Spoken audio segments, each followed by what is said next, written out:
Olá, bom dia.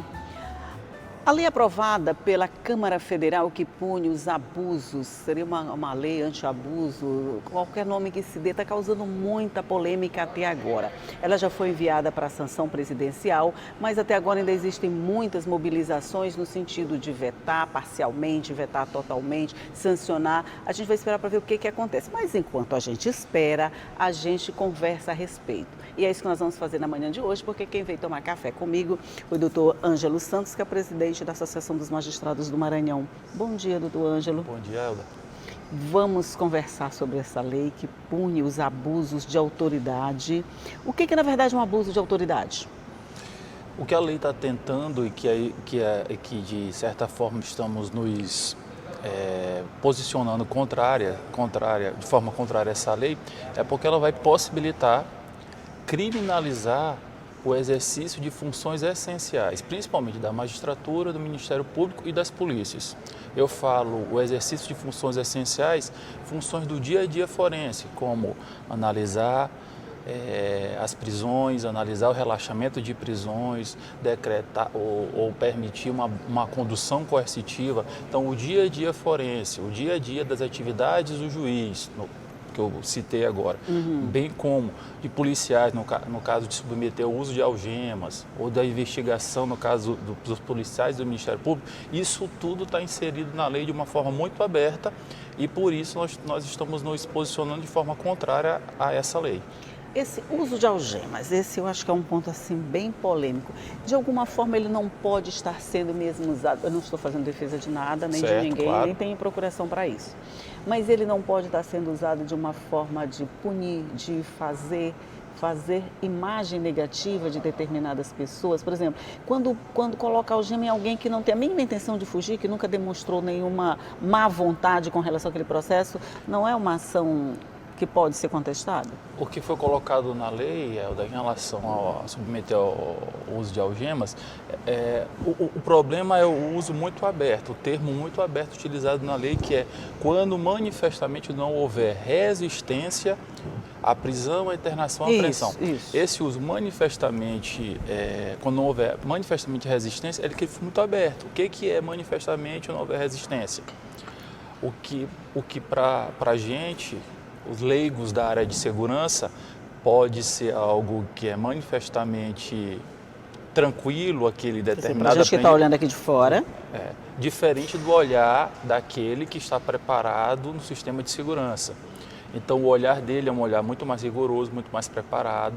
Então, nós não temos como avaliar isso. E, às vezes, na visão daquele que está sendo submetido ao uso de algemas, ele não está resistindo ou não está demonstrando qualquer dificuldade para aquela apreensão.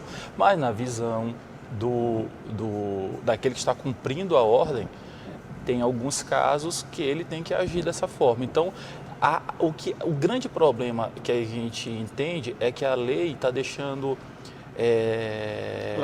lacunas ou termos muito abertos, de interpretação muito aberta. Isso é. E aí vai transformar, às vezes, investigados naqueles que estarão passando do polo passivo ao polo ativo em relação às autoridades. Pois é, porque como o senhor falou, dá essa diferença de visão. Eu estou vendo de uma forma e você que está dentro do problema pode ver de outra completamente diferente. O que para mim é manifestamente uma ação sem nenhuma... Como é que eu posso usar esse termo aí? Que não vai criar qualquer dificuldade para o cumprimento. Isso, pode ser visto pelo policial, pelo investigador ou pela autoridade de uma forma completamente diferente. Né?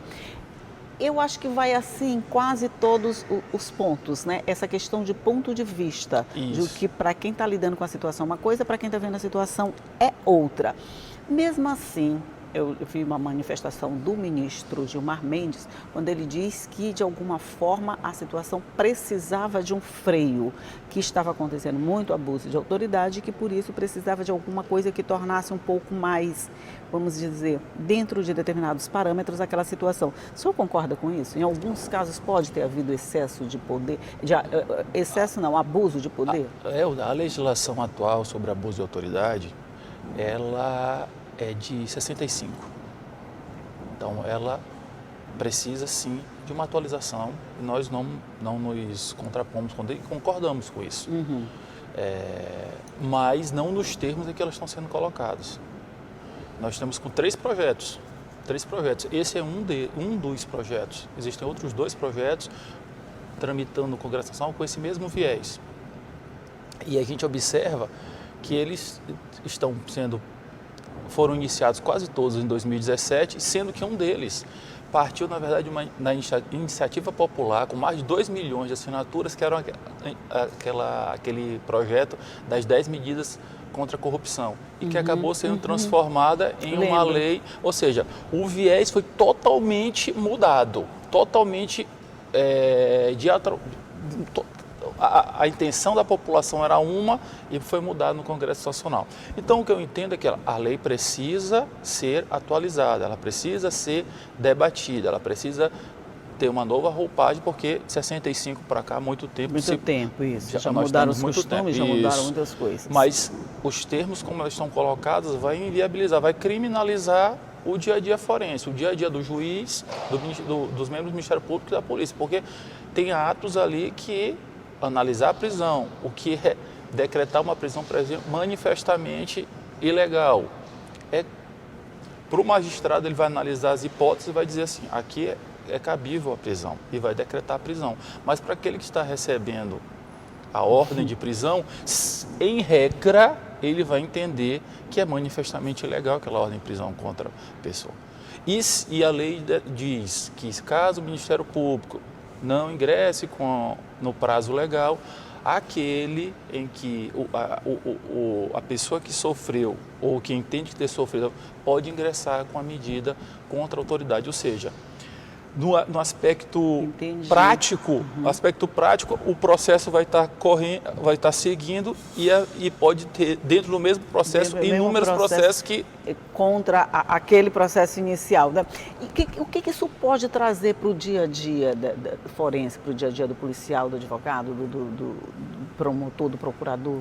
Inviabilizar o trabalho, porque eu imaginar, e aí eu vou dar um exemplo aqui bem prático. Hoje nós temos unidades pelo país que presidem processos e julgam processos de organizações criminosas. Esses processos de organizações criminosas, em regra, têm inúmeros réus inseridos num processo como esse. E é muito comum ter num único processo 50 réus. Imagina um decreto de prisão desses 50, uma prisão preventiva desses 50 acusados, e pouco tempo depois de 50 acusados estarem ingressando com ações contra o membro do Ministério Público que está atuando, ou o policial que o algemou, ou até contra o próprio juiz. Inviabiliza, não vai ter a sequência normal, vai inviabilizar inclusive a celeridade processual que tanto nós almejamos e que a Constituição exige de nós. Se tem 2 pontos de vista, de quem fez e de quem recebeu a ação, tem a determinação de quem vai avaliar que isso foi um abuso de autoridade ou não? No caso do juiz, sempre? Foi até falado, acho que pelo próprio ministro Gilmar Mendes, que querendo ou não, a avaliação disso ia ficar com os juízes. Eu concordo com ele, vai ser mesmo. O grande entrave os juízes vão trabalhar respondendo a 60, 80 processos contra ele. O Ministério Público o membro do Ministério Público vai conseguir trabalhar com 30, 40, 50 processos contra ele. Vai viabilizar a atuação da magistratura, do Ministério Público e das polícias, ou seja, os órgãos do sistema de segurança, do sistema de justiça vão ter extrema dificuldade de realizar seu trabalho. Existe uma frase célebre que é sempre bom repetir, e aí eu vou puxar para o lado judiciário, né? Que sem magistratura ou sem juízes independentes nós não temos nem sociedades nem instituições livres. Ou seja, como é que a magistratura, sem poder atuar de forma independente, de forma autônoma, vai garantir o texto constitucional, vai garantir a execução das leis? Vai ficar extremamente complicado, principalmente na seara criminal, onde o foco da lei é muito na seara de atividade, na seara criminal. Ou seja, o juiz que deixar de relaxar uma prisão que é manifestamente ilegal. O texto é extremamente, o texto hoje, atual, é extremamente interpretativo. É a nossa função, interpretar a lei. Então, na verdade, apesar do texto, do PL dizer que não será considerado, a diferença de interpretação não será considerada abuso de autoridade, mas nós observamos nos demais artigos, inúmeros artigos, dizendo criminalizando o que a gente brinca ou dá a nomenclatura de crime de hermenêutica. Ou seja, dependendo da interpretação, você vai responder ou não a crime. Pois é, isso não pode levar a situações dúbias, vamos dizer assim. Uma mesma situação pode ser avaliada por um juiz como abuso de autoridade e por outro como alguma coisa inerente à atividade de quem fez. Isso não vai dar um choque de interpretação? Vem lá o crime de hermenêutica de novo? Isso, na verdade, Elda, só a possibilidade de você criminalizar a interpretação, isso daí já vai gerar uma dificuldade, como eu disse, do próprio dia a dia. Já freia a interpretação. Isso já atrapalha o próprio trâmite processual e a própria atividade jurisdicional. Então a gente tem que ter fazer esse ajuste. Eu entendo, por isso que inúmeras instituições estão se manifestando, algumas pelo veto total e muitas outras, o exemplo do Ministério da Justiça que já pontuou quanto o veto parcial e tem outras instituições manifestando quanto a veto parcial ou veto. Então a gente entende que precisa de um ajuste nesse texto que foi aprovado. Na sua opinião, doutor Ângelo, só como presidente de uma entidade, o que o senhor acredita que vai acontecer? Existe a possibilidade de veto total, de veto parcial, de sanção de uma forma geral? Como é que o senhor está vendo essa situação?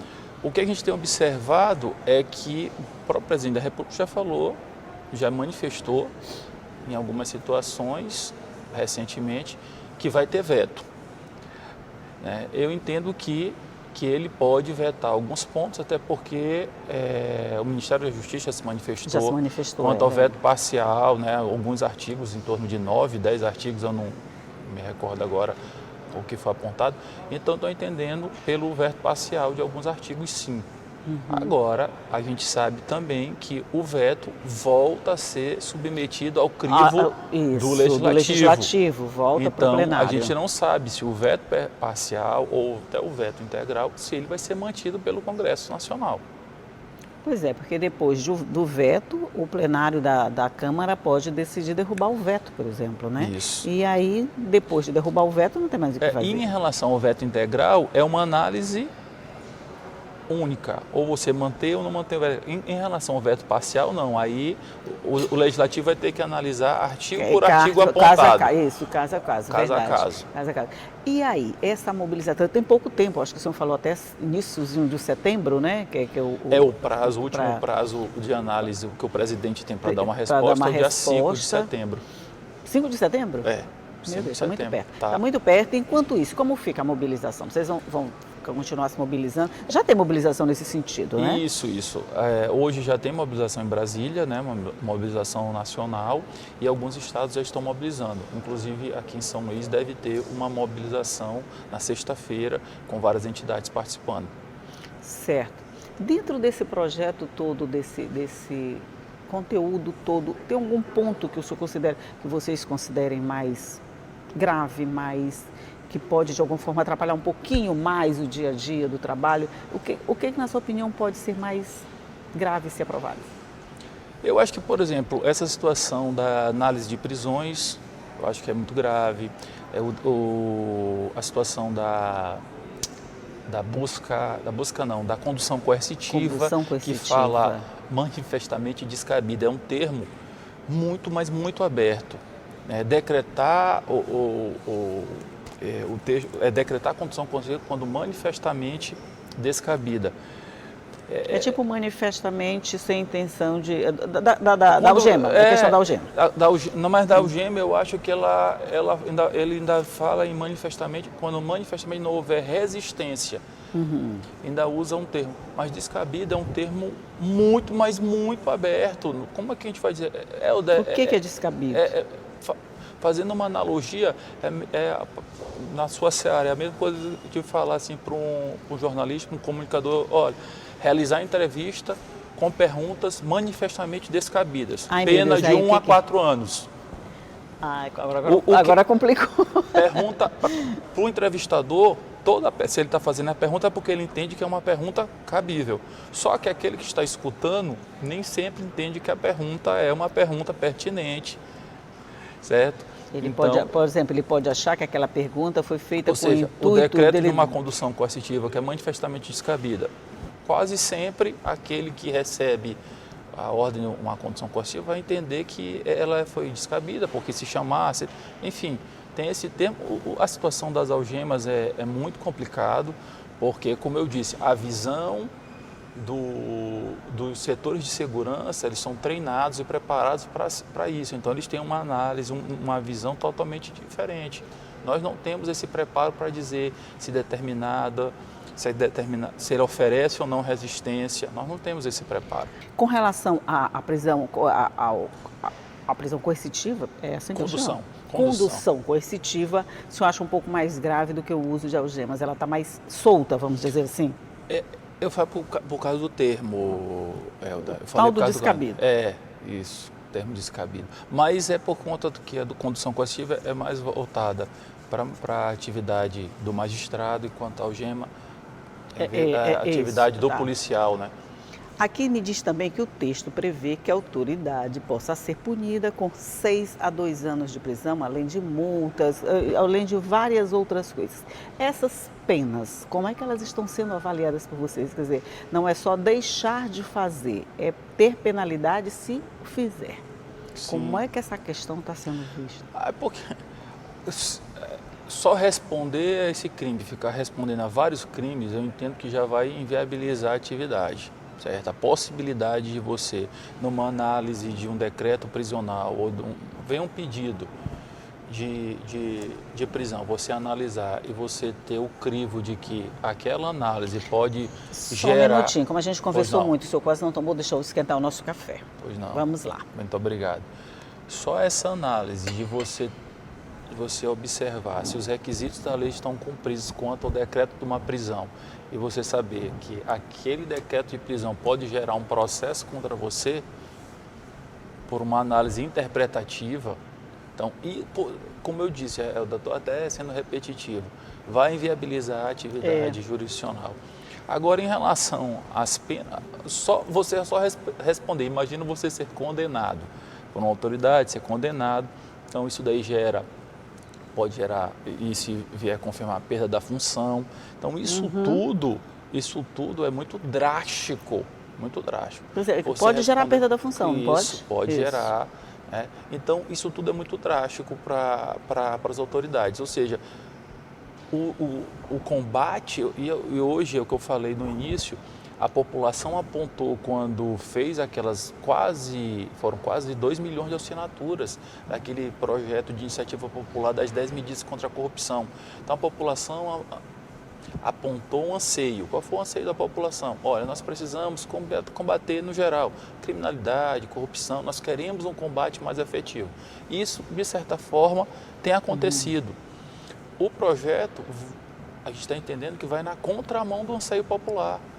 Por quê? Entendi. Porque está tentando inviabilizar as instituições que, sabidamente, todos sabem que são aquelas instituições que estão tentando, de alguma forma, contribuir para isso, para a diminuição da criminalidade, para a diminuição da corrupção. Essa insegurança, vamos dizer, que pode acontecer no exercício dessas atividades por conta de todas essas determinações, pode levar também a um relaxamento na hora de aplicar todas essas ações que até agora são efetivas? Alguns usam até o termo intimidação, né? Estão usando esse termo intimidar. Mas eu volto a falar, eu acho que vai dificultar extremamente a atuação do magistrado, do membro do Ministério Público e da polícia. Porque quando da atuação, ele sempre vai estar fazendo essa avaliação de que não é nem a avaliação que eu digo se está certo ou não, é que a interpretação dele pode... Entendi. E isso... O magistrado, quando decide, ele já sabe, alguém não vai se sentir confortável com aquela com a decisão. A sim. decisão, ela nunca é unânime. Alguém vai entender que houve algum equívoco, algum erro, mas aí você vai além disso, né? Agora você ainda pode, além de ser confrontado pelos recursos que são pertinentes na legislação, a gente pode vir a responder criminalmente por conta disso. Isso que eu lhe pergunto, isso não pode gerar uma certa insegurança que pode levar a um relaxamento da atividade profissional? Quer dizer, você fica, como isso aqui pode me trazer prejuízo, eu não vou fazer, vou deixar correr solto. Pode inviabilizar. Pode inviabilizar. E eu entendo que quem mais vai sofrer é a própria população. Como eu falei, a população que combate a criminalidade, o combate à criminalidade vai continuar rigoroso, vai poder aumentar o rigor? Acho que não, entendo que não. Porque vão ter certas dificuldades, vão ter entraves legais que estão sendo colocados na SPL. Pois é, eu acho que a situação é muito complicada e tem muito pouco tempo para a gente entender essas firula que eu chamo? Ou qualquer, todas essas... Cada dispositivo legal, cada artigo. Eles são muito complicados, eles precisam de uma interpretação quase pessoal. Isso. Cada uma precisa de uma interpretação pessoal. No caso, a interpretação pessoal que vai valer é a interpretação do juiz mais tarde, né? Quando todo mundo... Aí a gente pode entrar no outro processo. A gente já tem um sistema judiciário com um gargalo bem grande. Isso não pode atrapalhar um pouquinho mais? Essas decisões todas que precisam ser tomadas quase imediatamente? No entendimento do gargalo... A gente já tem um judiciário bem apertado, com milhões de processos para julgar. O magistrado já vive bem sobrecarregado por conta de todo o volume de trabalho que tem. Isso vai aumentar muito mais por conta disso? Foi um ponto até que nós colocamos aqui, inclusive dentro do mesmo processo, porque se um processo criminal, como eu disse, um decreto de prisão de alguns réus, com o passar do tempo, esses próprios réus podem ingressar dentro do mesmo processo, ou seja, inviabilizar, ou seja, aquilo que todos nós buscamos, que o próprio texto constitucional diz, o prazo razoável do processo, outro ponto a ser questionado, que vai dificultar também o cumprimento desse prazo razoável do processo. Sim. Além das atividades normais e essenciais dessas instituições. Ou seja, além de dificultar, inviabilizar o trabalho, você também vai inviabilizar, vai dificultar ou vai deixar mais difícil o cumprimento do prazo razoável do processo, que tanto a população quer, que tanto o texto constitucional exige de nós. Então vamos esquecer esse prazo razoável de processo, ele vai estar suspenso por um tempo, na medida que o mesmo processo pode gerar, dependendo da quantidade de envolvidos, né? Como o senhor falou, por exemplo, do crime organizado, que envolve muitas pessoas no mesmo processo, só aquele processo ele pode gerar inúmeros outros, centenas de outros, dependendo da interpretação de cada julgamento desse. Isso dificulta o julgamento do principal quando todos os outros estão precisando também de uma atenção do magistrado. Perfeito. Né? Complicado. Muito. Por isso que assim, a própria discussão do regime de urgência de um dia para o outro, de uma forma muito célere, né? Poderia ter tido uma discussão, o projeto é de 2017. É verdade, o projeto é de 2017. Mas a situação da discussão do regime de urgência foi de uma celeridade incrível. Então, também poderíamos ter debatido ainda mais, né? Analisado esses artigos, poderia ter sido um processo. Mas foi adiante, como a gente diz, e agora afunilou para sanção ou veto presidencial, que a gente acredita que pelo menos o veto parcial possa acontecer. Então vamos aguardar os próximos capítulos se desenrolar nessa situação, e a gente tem que ficar atento, porque com certeza é a sociedade que vai sentir todos os reflexos desses resultados que podem acontecer a partir dessa lei que pune o abuso de autoridades. E a gente fica aqui desejando boa sorte, que todo esse processo seja levado com muita responsabilidade, com muita seriedade, e que se saiba analisar cada uma dessas ações e os resultados que elas podem trazer, né, doutor? Isso, esperamos. Para o bem da nação. Para o bem da nação, claro.